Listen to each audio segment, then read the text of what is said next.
Sexto ano, nós estudamos nas nossas últimas aulas os conceitos de porcentagem, estatística, probabilidade e possibilidades. Bom, agora continuando o nosso conteúdo, nós vamos entrar na parte de geometria. Nós vamos começar o início da geometria plana.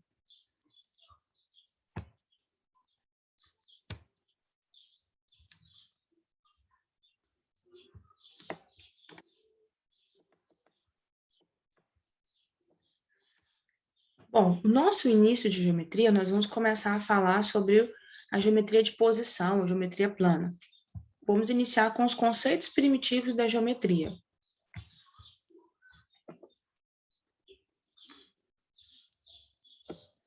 Os conceitos primitivos da geometria, a partir do mundo real, os matemáticos da antiguidade, como Euclides, que nasceu no século III a.C., estabeleceu entes os quais construíram as geometrias.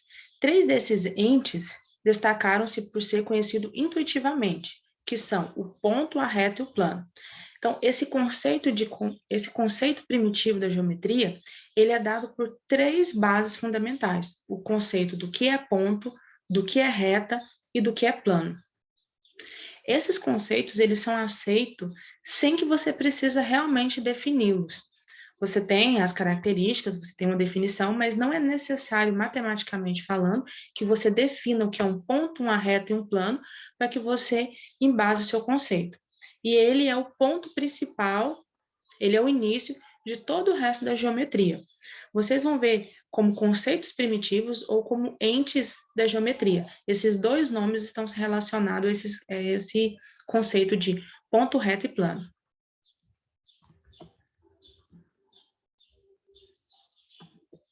Intuitivamente, qualquer um consegue lembrar ou entender ou visualizar mentalmente o que é um ponto. Olhando-se à noite para um céu estrelado, vê-se as estrelas, que intuitivamente podem ser consideradas ponto. Em geometria, o ponto é um elemento concebido sem dimensão, massa nem volume. É uma noção primitiva.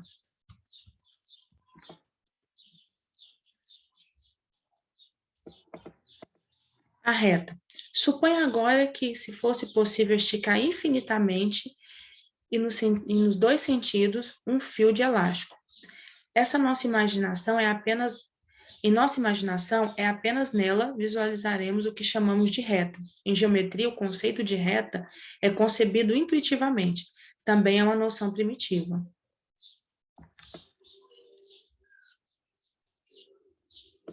Plano. Considere o tampo liso de uma mesa, sem nenhuma fresta ou ondulação. Esse tampo possibilitará a visualização concreta de um plano.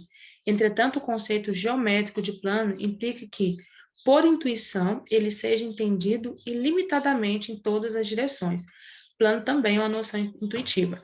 Então, observe que nós conseguimos dar exemplo do nosso cotidiano, do que seja ponto, reto e plano, mas de uma forma intuitiva. Porque o plano, eu posso imaginar que é o tampo de uma mesa, mas para ser realmente plano, deveria ser infinito os seus comprimentos. Assim como eu posso imaginar que a reta pode ser um fio, mas ele deveria ser esticado também infinitamente. Então, esses três conceitos nós chamamos de conceitos base da geometria, são os conceitos primitivos.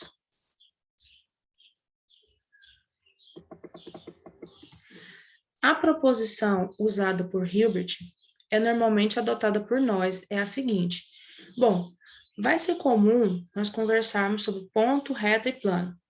E às vezes vai ser necessário indicar o que é uma reta, o que é um ponto, o que é um plano. Então, para que essa indicação não fique confusa, nós seguimos algumas regras. Os pontos, eles são indicados por letra maiúscula e escrita em forma de bastão. Então, você vai escrever A, B, C, qualquer letra que você quiser para indicar um ponto, mas ela tem que ser letra maiúscula. Para indicar reta, nós utilizamos a letra minúscula. E para indicar um plano, nós utilizamos as letras gregas, do alfabeto grego. Alfa, beta, gama, ômega e assim por diante. Por que essa notação é importante? porque a partir delas vocês vão poder resolver alguns exercícios e eles vão ser perguntados quando você tiver que desenhar um ponto, uma reta ou um plano.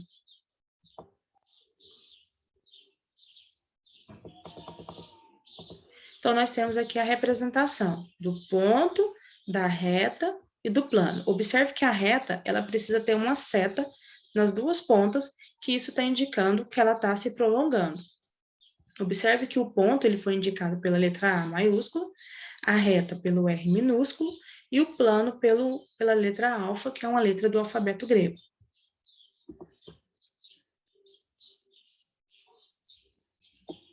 A partir dessas noções do que é um ponto, uma reta e um plano, nós temos axiomas e postulados, que servem para nós conseguirmos compreender melhor a geometria.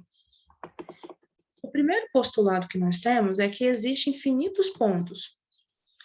O segundo, em uma reta e fora dela existem infinitos pontos. Bom, imagine uma reta. Se ela é infinita, você pode marcar pontos infinitos nela.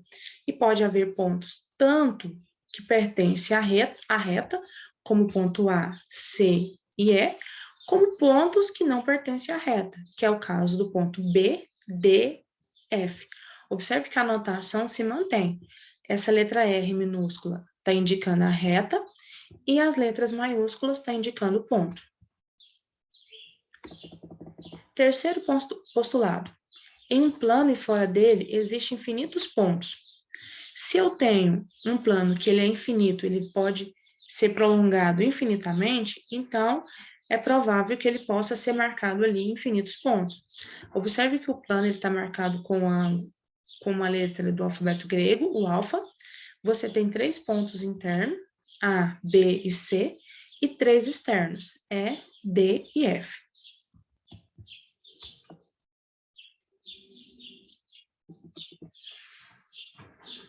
Bom, nós sabemos que um ponto, ele não tem dimensão. Ele não tem comprimento, ele não tem massa, então a definição dele por si só já é aqueles postulados para complementá-lo. Já as retas, elas têm algumas classificações. Aqui nós vamos considerar duas retas, uma reta R e uma reta S. Quando eu tenho duas retas, eu posso ter classificações específicas para elas. Exemplo, retas coincidentes. Como o próprio nome diz, quer dizer que essas duas retas elas coincidem entre si. Quer dizer que uma reta está sobreposta à outra. Então, é como se você desenhasse uma reta, chamasse ela de R, depois fizesse um outro desenho de uma outra reta sobre ela e chamasse de reta S. Então, indicamos que a reta R é igual à reta S. Isso são retas coincidentes. Retas paralelas.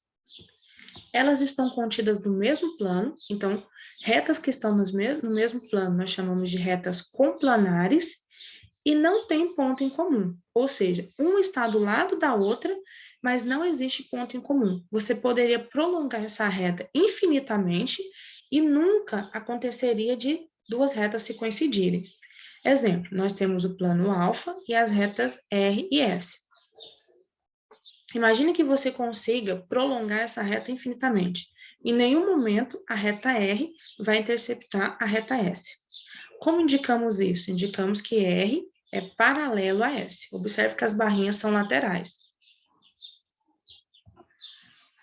Aqui, nós estamos afirmando que a reta R é paralela à reta S, portanto, a reta R está contida no plano alfa, a reta S também está contida no plano alfa, mas ele está dizendo que não há intersecção entre a reta R e a reta S.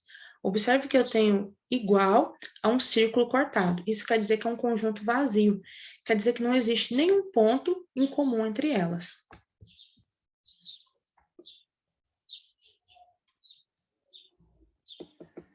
Retas concorrentes. Nós chamamos de retas concorrentes duas retas que têm um ponto em comum.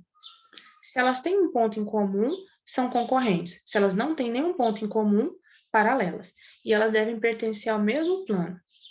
Exemplo, nós temos aqui duas retas, reta R e reta S, e observe que em um determinado ponto elas têm um encontro entre elas, um ponto em comum.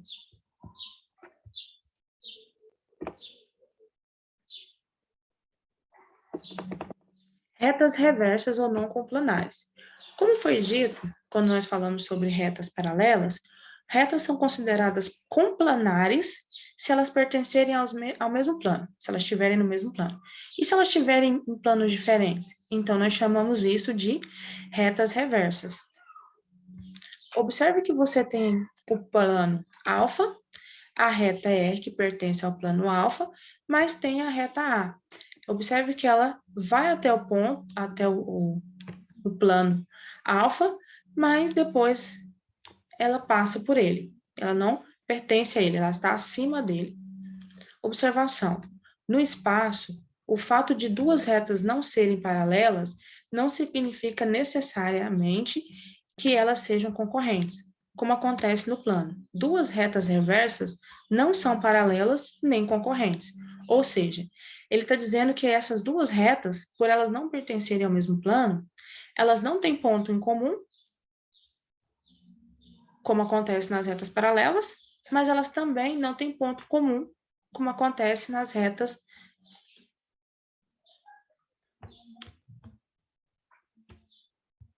concorrentes. Elas pertencem a planos diferentes, então nós classificamos elas como reta reversa.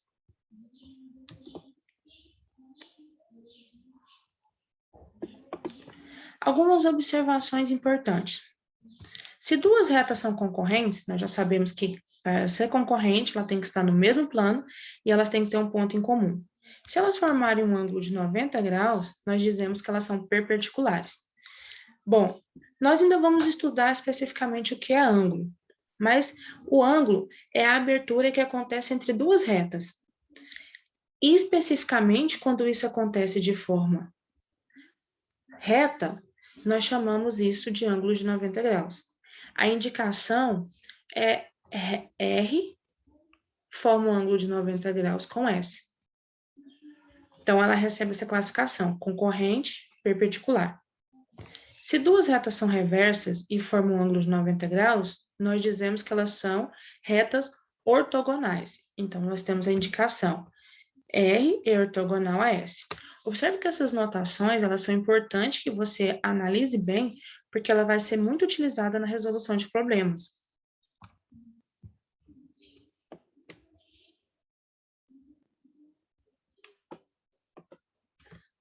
Bom, então nós vimos que existe vários tipos de retas quando nós estamos analisando duas retas. Essas retas, elas podem ser fatiadas, elas podem ser cortadas em pedaços. Porque você lembra que reta, ela é infinita. Então, se ela não é infinita, se eu pego só um pedaço dela, se eu analiso só um pedaço, qual a classificação que elas podem receber?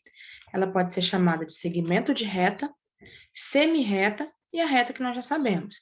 O que seria um segmento de reta? Ela tem começo e fim. Então, ela é um pedaço, é como se você pegasse a reta toda e tirasse um pedaço dela. O que nós classificamos como semi-reta?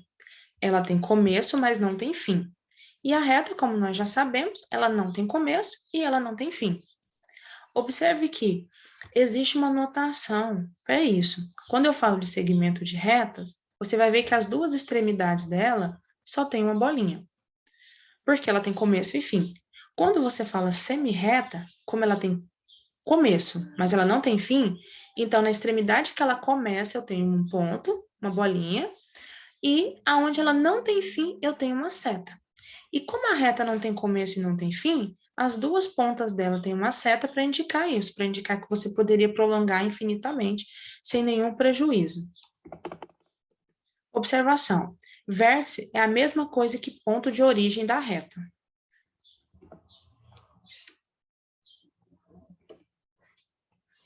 Bom, podemos analisar então que a reta é um conjunto infinito de pontos. Logo, a semirreta, ela não é um conjunto infinito, ela tem uma determinada quantidade de pontos. E O segmento de retas também tem esse mesmo princípio. Ele tem uma determinada quantidade de pontos. Aqui nós vamos ver uma outra notação para isso. A reta, ela é indicada geralmente com um tracinho em cima dela. Ele determina por duas letras, que são pontos. Lembra que ponto, nós marcamos ele com letra maiúscula. Então, aqui nós temos a reta de azul e nós pegamos dois pedaços, A e B, 2 pontos. Então, se eu falo que A e B é uma reta, eu coloco um traço em cima para indicar isso. Lembrando que aqui eu estou olhando de uma forma generalizada, mas eu tenho que imaginar que reta é infinita. Agora, se eu falo de um segmento de reta, então eu vou marcar com apenas um pontinho em cima dele para indicar isso, que é uma semi-reta, aliás. E o segmento de reta?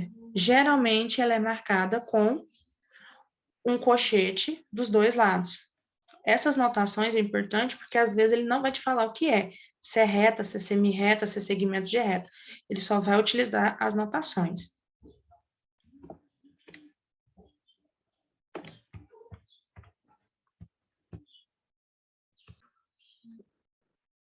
Nós vimos que a reta tem várias definições e classificações. Agora nós vamos ver um pouco mais sobre os ângulos.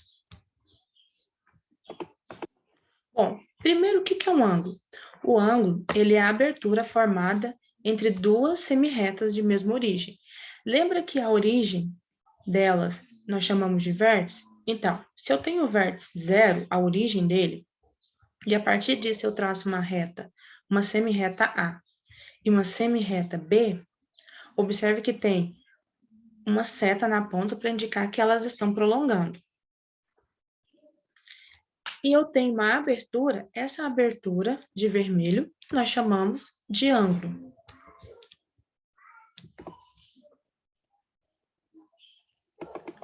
O ângulo, ele é bem comum no nosso cotidiano e ele é extremamente importante, porque é ele que vai dar, às vezes, movimento em determinadas situações. Exemplo, nós temos aqui o ângulo que é formado pelo bico das asas de uma asa delta, que está de vermelho.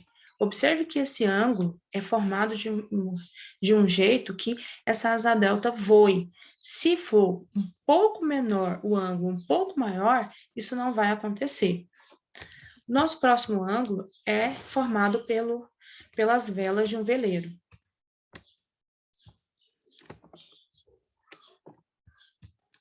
Nós temos também um ângulo formado pela montanha e o mar, e os ângulos formados pelos cantos, que nós podemos identificar em qualquer lugar, em qualquer rua, qualquer prédio. Então, vocês vão ver que se eu tenho duas retas e eu tenho uma abertura entre elas, o nome daquilo que se forma é ângulo.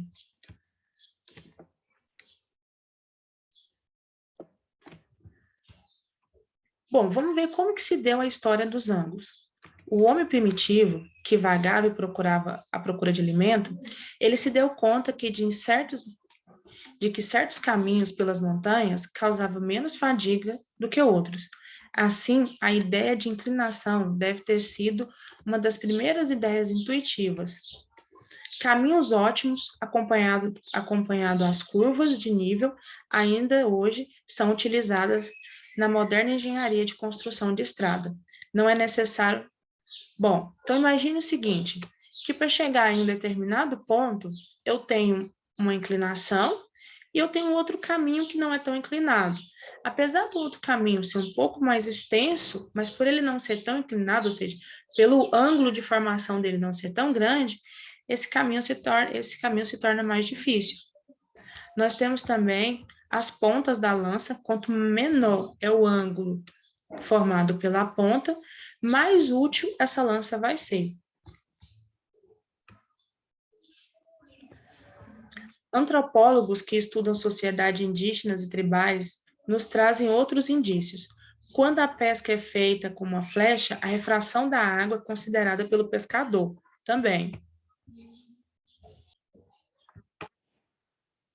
Assim também como conseguir produzir o fogo. Então, todas essas ideias, elas são utilizadas através do ângulo, são desenvolvidas através do ângulo. Porém, as primeiras ideias sistemáticas a respeito do ângulo são bem mais recentes e são encontradas nos trabalhos dos gregos, Tales e Euclides. Para Euclides, ângulo de um plano é a inclinação de duas linhas que se tocam na mesma superfície de plana. Quando as linhas são retas, o ângulo é denominado de retilíneo.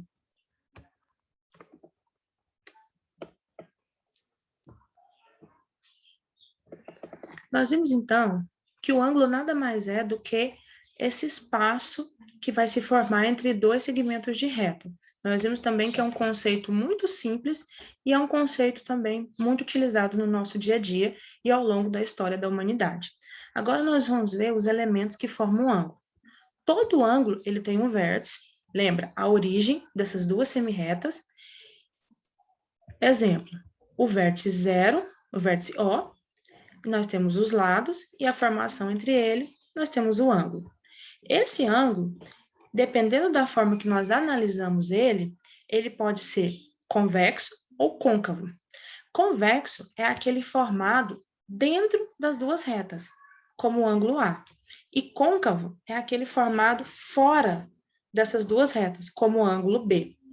Observe que juntos, o A e o B, eles formam uma circunferência completa. Então, A convexo, porque está dentro das duas retas, e B côncavo, porque está fora dessas duas retas. Então, analisando, ângulo convexo, dentro, ângulo não convexo ou côncavo, fora. Observe que alguns materiais didáticos, livro, ou outras aulas que você for assistir, vídeo aula, você vai ver que pode aparecer a palavra côncavo ou a palavra não convexo. Quer dizer a mesma coisa, quer dizer o ângulo que está fora da circunferência. Aliás, fora das duas semirretas. Como nós fazemos a leitura dos ângulos? O ângulo, geralmente, ele é indicado com essa bolinha em cima. Então, nós lemos grau. Exemplo, 15 graus. Ele também pode vir acompanhado de um tracinho. Ele quer dizer minutos. Então, 45 graus e 50 minutos. Ou dois tracinhos, que quer dizer segundos. Então, quando eu tenho só uma bolinha, graus. Quando eu tenho um risquinho, minutos. Quando eu tenho dois risquinhos, segundos. Então, a leitura fica 30 graus, 48 minutos e 36 segundos. Nós temos alguns instrumentos que podem medir o grau. Exemplo, se eu quero medir a massa, eu olho uma balança, eu vou verificar o valor na balança. E se eu quero saber o ângulo de alguma coisa, nós podemos usar o transferidor, ou nós também podemos usar o teodolito e o sextante. O sextante é mais utilizado em navegação. O teodolito ele é utilizado em agremessura ou quando vai medir terrenos. E o transferidor é o mais comum que nós utilizamos na escola.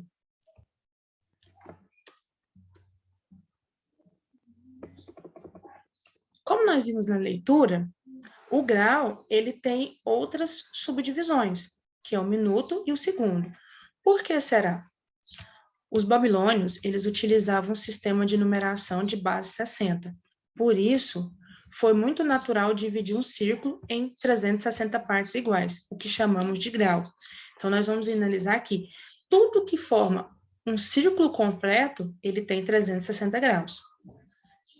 O grau, por sua vez, pode ser dividido em 60 partes, novamente iguais, que nós chamamos de minuto. Assim, o grau é uma invenção dos babilônios, que entraram para a história da ciência, deixando essa contribuição que nós utilizamos até hoje. Ou seja, 1 grau quer dizer 60 minutos. 1 minuto quer dizer 60 segundos. Observe que o que eles fizeram foi juntar a ideia de circunferência e graus com a nossa ideia que temos de tempo, que também utiliza a base 60.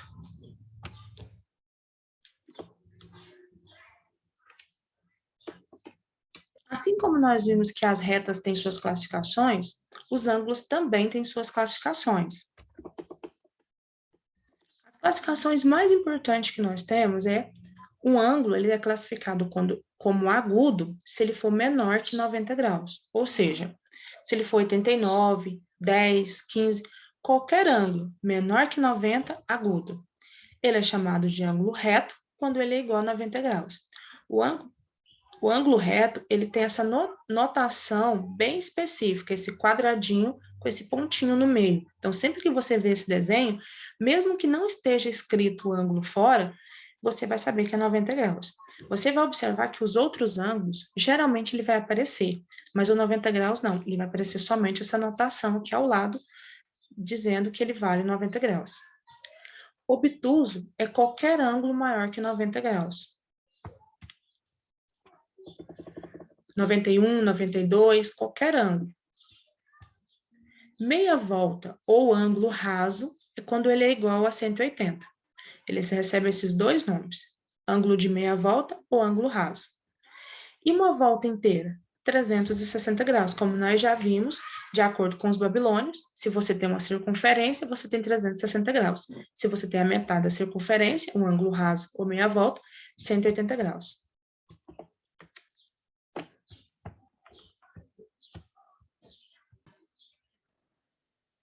Então, nessa aula, nós vimos os conceitos primitivos da geometria. Nós vimos que eles são o ponto, a reta e o plano. Eles não precisam de definição, ele é uma ideia intuitiva, então, basta dizer ponto que você consegue imaginar o que é um ponto, reta e plano. Nós vimos que as retas têm classificações, e quando eu analiso de duas em duas retas, elas também recebem um tipo de classificação. Nós vimos que os ângulos, eles são extremamente úteis no nosso cotidiano, e eles também recebem uma classificação. Agudo quando é menor que 90 graus, reto quando é igual a 90, obtuso quando é maior que 90, ângulo raso de meia volta quando é 180, e uma volta quando é 360. Quando não tem ângulo, ele é zero, quando não há abertura entre duas retas. Bom, então, agora vai ficar alguns exercícios de geometria para vocês realizarem. Bons estudos para vocês.